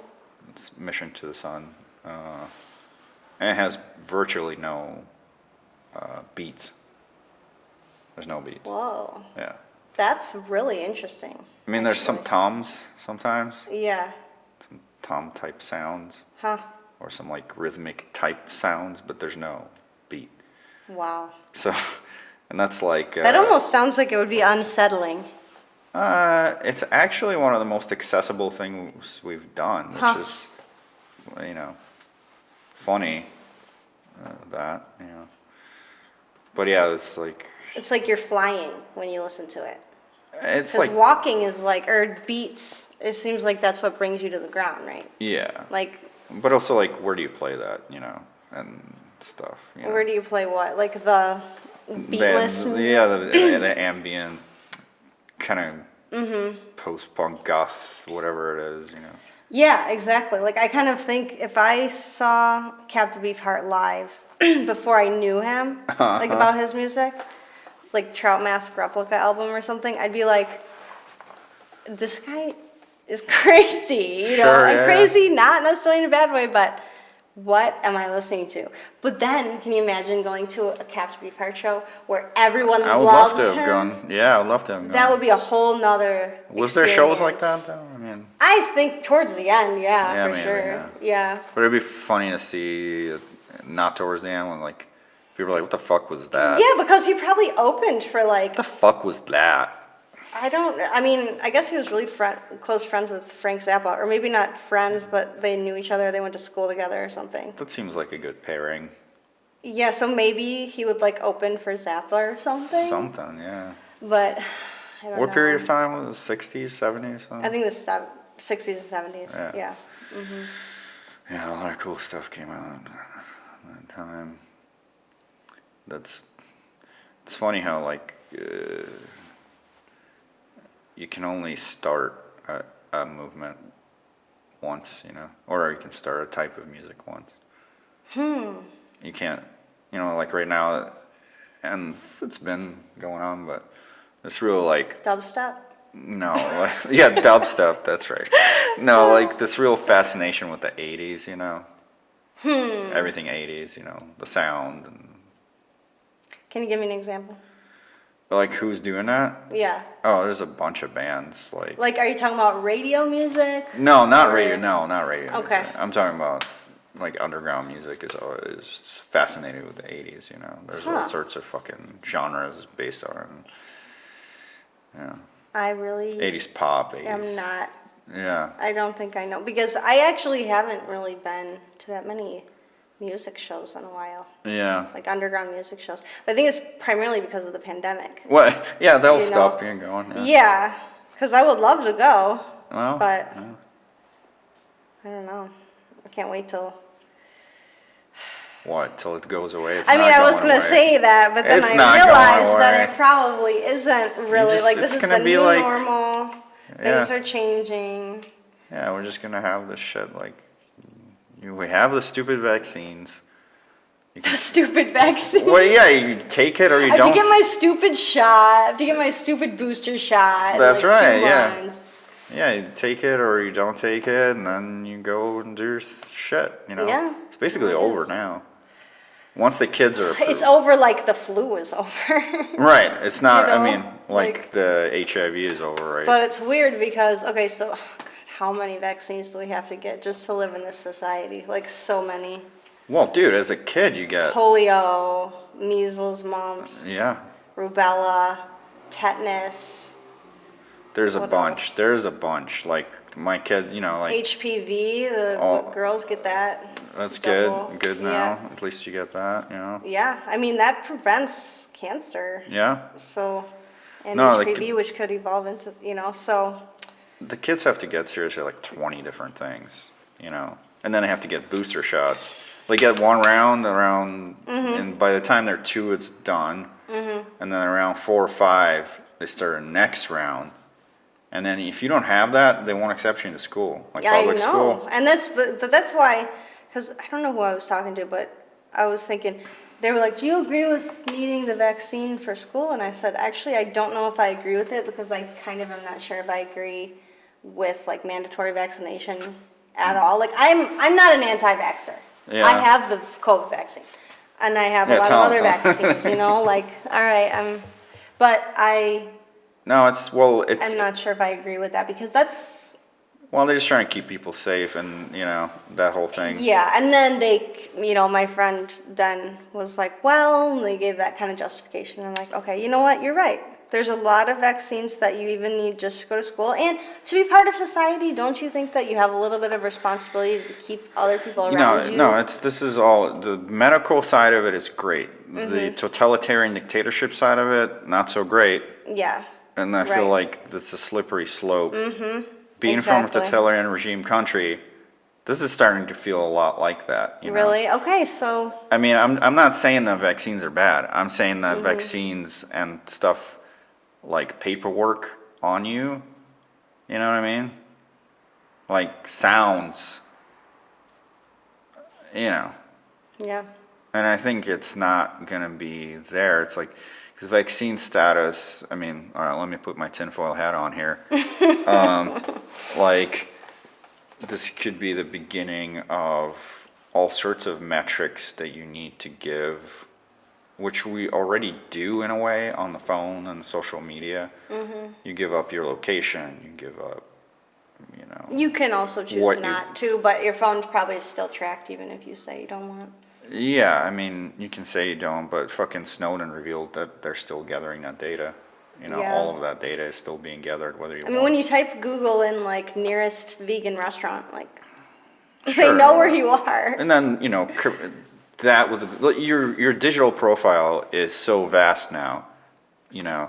So it'd just be one more step to put something in your body that tracks your, you know, they have these apps and they have the smartwatch stuff that tracks your heart rate, that tracks all this shit. Yeah, and they get alerts. The doctors get alerts when something's wrong or off. Yeah, it sounds great. Yeah. Until you realize you're living in a complete surveillance state. Yeah. And so, like, it's just such a slippery, double-edged sword. You know, And then to undo, it's like you don't even think about it until you're way too deep. well, it's to incremental. undo It's incremental. It's like, well, just do this Yeah. one thing, and it's because you want you don't you fucking care about other people, and you're like, well, fuck yeah, I do. I love other people or whatever. I have empathy. I have empathy and shit. I don't want to hurt the other people and the poor people and the whoever people. And so you do the thing and then whatever. It's just like, if you think that that's not happening, that's naive, you know? So do you think that there's a microchip in the vaccine? I don't think it matters. I don't think Because we already have the phone. yeah, we already have the phone. We would willingly put a mic. If they were like, hey, we have this microchip and it will help you fucking. I wouldn't do it. No, but some people would. Right, If but if you said this microchip will be in your body and it will tell you the first sign of cancer or the first sign of anything, you'd be like, that's pretty cool. That's some medical breakthrough shit. But is there a way to do it without putting a microchip inside of me? That's what I would ask. Well, I mean, you know, no, you know, the answer would be no, but you know, I was like, she's on to us. it's like, how do you know? It's just, you know, the problem with communism is that it doesn't work because it becomes a totalitarian dictatorship. If you haven't seen that happen by now, then come on, you know. And the problem with capitalism is it's all for profit, so they don't care about human life. So where do you get like This is our conundrum. As I would take capitalism any day over communism, you know. Yeah. But there's definitely like this combo thing coming out. I don't like it at all. The social communism, the social capitalism who's doing rather. That, or who's China. Oh, okay. But Yeah. it's not happening here, or do you see signs of it starting to happen here? Yeah, I think. Well, we're so in bed with China. How is it not happening here? Okay. See, that's the thing. I need to know. I'm like writing philosophical texts about things that are not involved with that kind of stuff. I feel a little bit pulled away. I mean, I'm not involved, but I mean, just a cursory examination of fucking what's going on. How much do we owe China? A lot of money. Where's most of the stuff made? In China. You know? You are right there. That's for sure. Yeah. Yeah. We are in bed with them. And so therefore, if they say some shit like, we don't like Hollywood movies that have this thing that's against China, they stop making them. Shit like that. Well, okay. Yeah. So the level of censorship. So you're saying that would be an example of communist capitalism? Well, the way it works over there is they have the social credit thing, right? Yes, I've heard about this. Yeah. So this is. Yeah, you get points. You get points for the shit you do. If you're a bad driver and you get into an accident, your points get deducted and you get less. And then you can't go certain places. Right. And so this vaccine passport thing is that sounds like that, which is bad because you don't want that to be happening, but then you want to be safe and healthy. So pick your poison. Totalitarian dictatorship or death. You're like, fuck, I guess I'll take the totalitarian dictatorship versus dying, you know? That's your choice, you know? It's like. But also, is death the only? Versus getting a cold that's COVID for a week. That's you not can't that say it's serious. just a cold, man. It's whatever. It depends on the person, but sure. if you get COVID, it doesn't necessarily mean you're gonna die. No, but that's That's what they say, though. It's Because people are dying. A lot of people. a lot of fucking 600. You know, you can say whatever you want on how they count the deaths, but 600,000 people died in the United States. Mm-hmm. That's a fucking lot of people. It is. You know.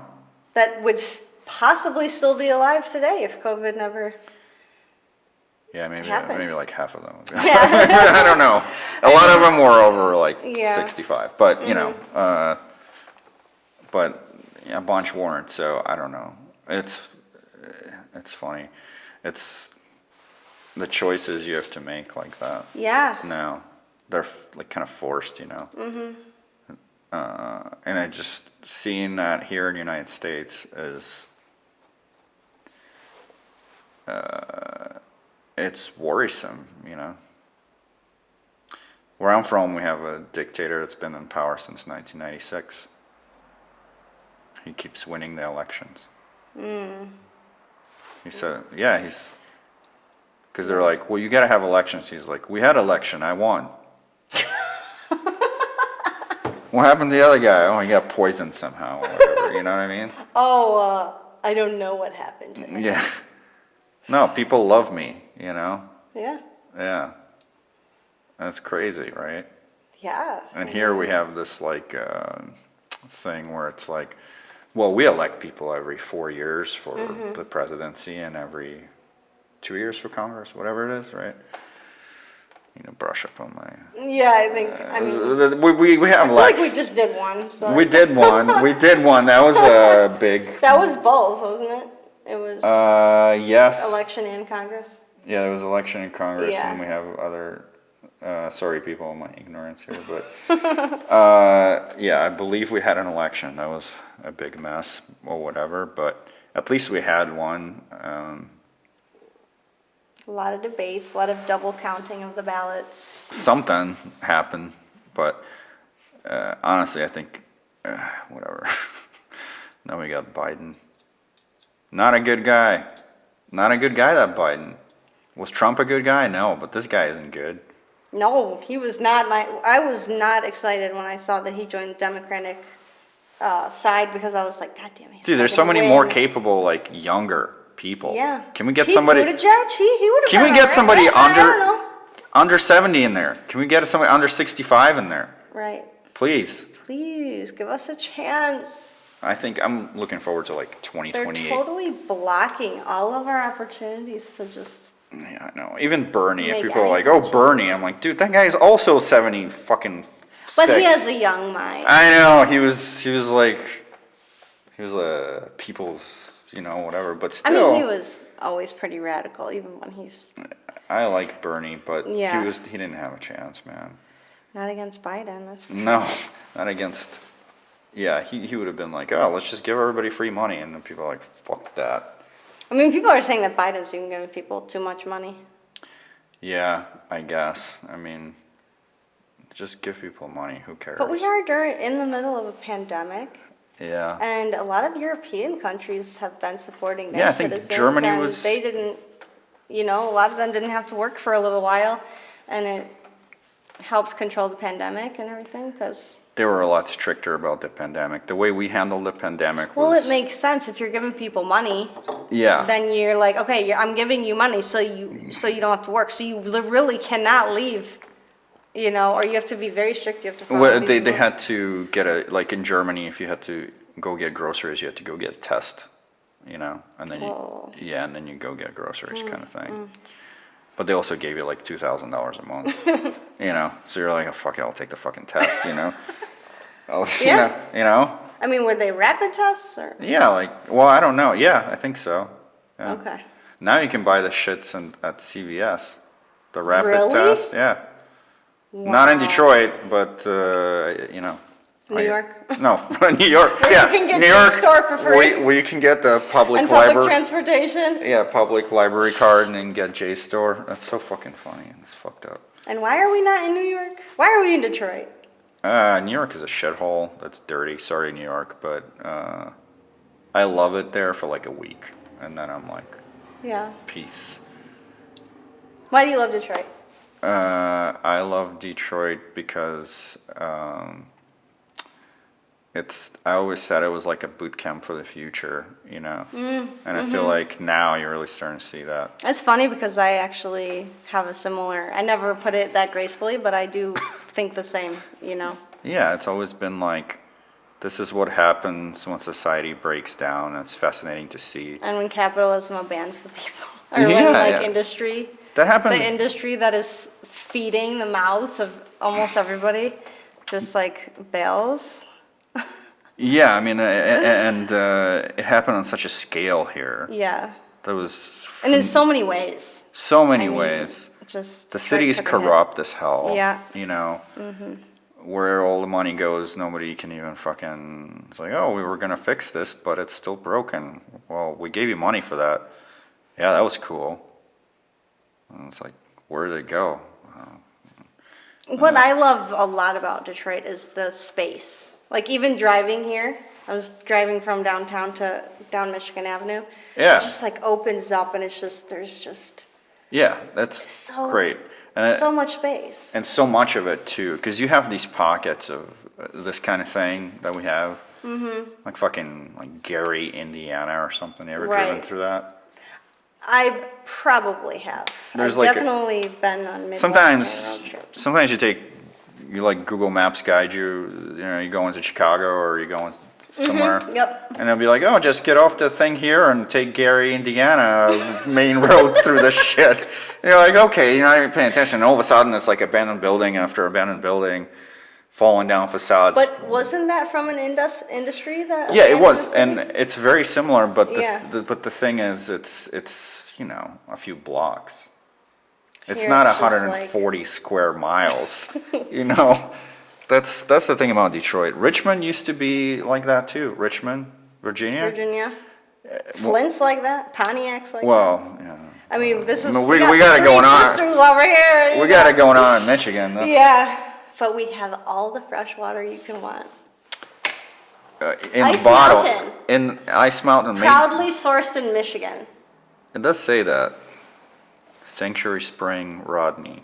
3 different springs Is by this- Nestle, which This is I believe is originally a Swiss company. like a hot dog of water still, because you know how hot dogs are like different kinds of meat, and you combine it. Oh, yeah? This is 3 different springs. What's up? Yeah, Why is there? that necessary? I don't know. That's not cool. They're mixing springs.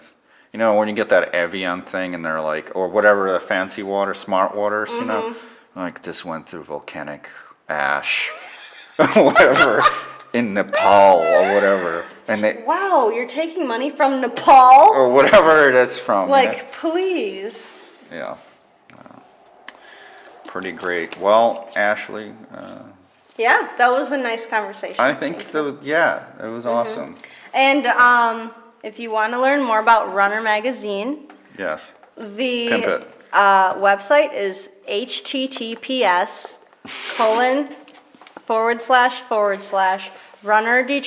https://runnerdetroit.run. That run. Yeah, Nice. runnerdetroit.run.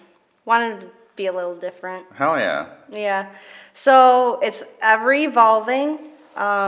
Definitely still in its baby stage. I'd say it's a toddler at this point. How many years is it in now? This is the 2nd year. 2nd year now. Yeah. So you're I'm gonna do in another the one of 2nd year. these. We'll do another one of these next April. Well, actually, it'll come out probably next July because that's how this one was. Yeah.